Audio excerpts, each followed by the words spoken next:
Okay, so October 1st has passed, and the encampments have had to move on, and they've been getting evicted throughout the past few days. And just yesterday, folks were helping an encampment move from one park to another, and it wasn't really even a park, it was just a space in front of some businesses.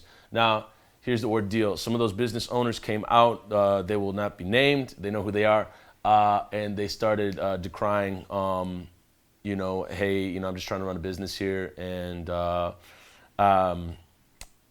this could potentially harm my business, or this is that and the third.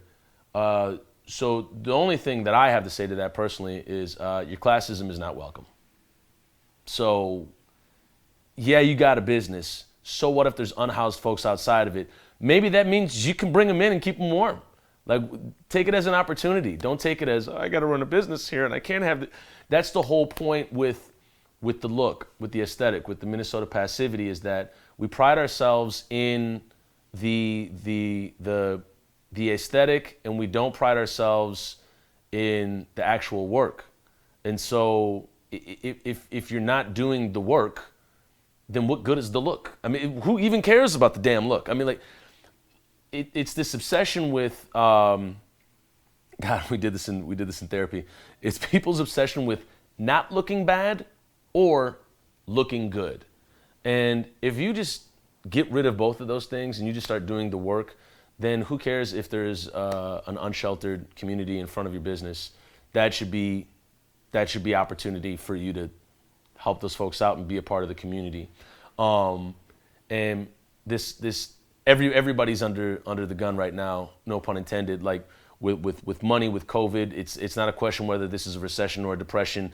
It's which one is going to happen, and then moving forward, it's a question of how is this community going to survive on the other end of it. And if business owners are coming out, putting property over people, then we're not going to get anywhere, and it's going to turn into a classist, extravaganza. So that needs to go, and you can worry about, how you're going to help these folks as opposed to how you're going to help your business. And it was as some businesses did in the beginning. They said, hey, look at these fires and this unrest takes my building. So be it. There's a bigger problem at hand. And there is a bigger problem at hand. There's an innately bigger problem at hand. And that is with the city's leadership being an abject failure to its most vulnerable citizens. The city's leadership giving the Minneapolis Police Department and the Park Police open season to predate upon unhoused folks of color, primarily young black males, primarily black males such as myself. And then another problem is acting as if there is no problem. So when you're killing black men, people of color, predating upon unhoused folks, and then saying, what problem? That's really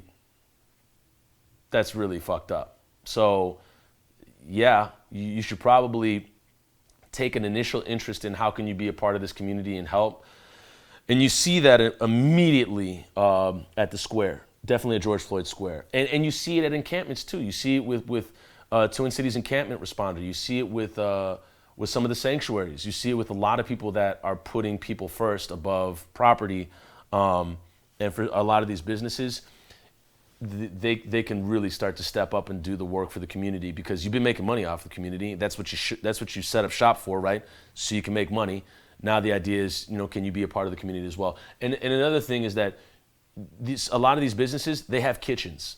They have kitchens that can be working for the people right now. I'm in Uptown, where there are dozens, if not hundreds, of kitchens that could be turning out food for the unhoused right now. Yet they remain, they remain where they are. You could be starting up GoFundMe's to get food going for folks right now. That's a whole other conversation, but that would be, you being a part of the community and you not being a classist asshole. So businesses that are having encampments outside of their business, you can be nicer. You could just be welcoming. You don't even have to be nice. You could just, mikasa, sukasa, like you could just have people come in. And then people that don't even have encampments near their businesses, you can start finding ways to assist these folks or assist these communities and be an integral role in uplifting Minneapolis. So that's all I got to say about that. And it's snowing now, so yeah, doors should be opening and letting folks in regardless. But yeah, the end message is you can help as opposed to push away. You can help as opposed to being part of the problem. So do that. We'll see you in the next video. Okay.